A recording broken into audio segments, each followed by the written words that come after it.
So this is the 111th meeting between Texas and Baylor. And though the Longhorns dominated it for a long time, it has still produced a lot of memorable moments over the years. And it's been particularly feisty over the last decade or so. Really, in that Art Briles era, it was pretty good. So what do you guys feel like, do these teams keep playing even after Texas leaves for the SEC? I think yes. And the reason I think so is it's an easy road trip for the fans, the people from Dallas and the people from Austin, the people from Houston. They can converge on Waco to see their Horns play a traditional Big 12/SWC rival. And I could see that being one of the first 3 games of the season. It wouldn't surprise me if they played Tech also, but I know that I think that Baylor just seems to make a lot of sense. I know Texas Tech kind of unilaterally announces that Texas and Tech are going to play next 25 years, and Texas went, hold on. About that.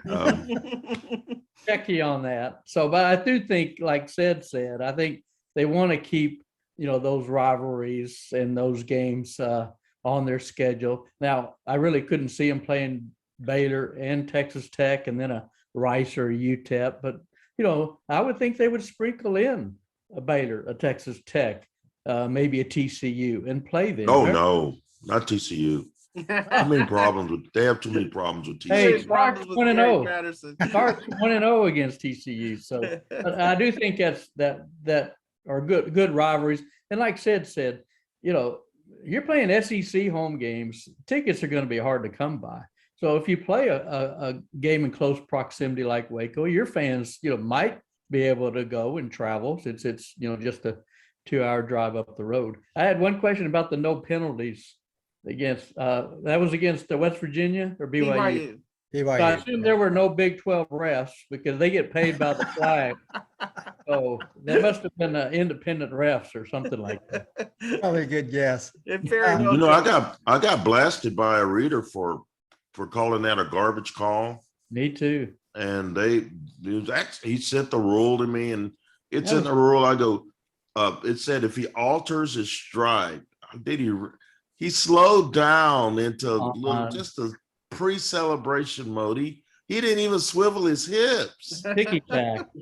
Those guys, that crew should be sacked. That is, man, their livelihood's on the line here. And Iowa State's playing for a Big 12 championship, and you pull that crap. Yeah. I mean, come on. Yeah. I just thought that was Bush. Yeah, no doubt. It was. But this is a great rivalry. I think, what's the record? Baylor's like 5-6 last 11 games against Texas. And, of course, 2 years ago, we were reminiscing Monday about 2 years ago when Texas ventured into Waco. We know that is the headbutt game when Tom Herman went crazy and was headbutting his defensive lineman in the pregame huddle. And it obviously worked because Texas scored a field goal for the first 59 minutes and 59 seconds. So obviously the Longhorns were very motivated. Not sure Tom Herman scored a touchdown. They got the participation trophy at the end. Not sure Tom Herman has recovered from that headbutt yet. Johnny, you feel like this rivalry continues? Well, I think it's going to be a long time down the road. Baylor's got, 25-26. They have Auburn on schedule. Oregon 27-28. So I'm going to say maybe in the 2030s sometime, maybe. Now, they hadn't played A&M since then, since 10 years ago, 2011. So I'm going to say sometime, but probably farther down the road. Yeah, I don't feel like this is a situation like A&M where, I feel like there are hard feelings, from the schools that are still in the Big 12. But, I don't feel like it'll be a Texas A&M situation where they, just go their separate ways and, never want to play again. It seems I think they'd play each other in other sports. So, because they've got a good rivalry, men's basketball, women's basketball, baseball, tennis. I would like to think they will continue to play each other in some of those other sports.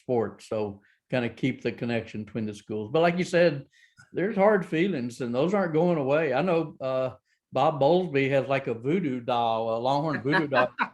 It spins in every night. And, but he's over it. He doesn't hold it. Oh yeah, he's over it. For sure. He's over it.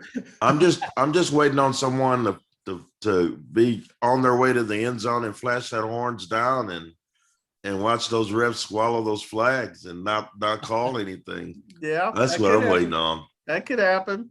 Maybe Well, Saturday.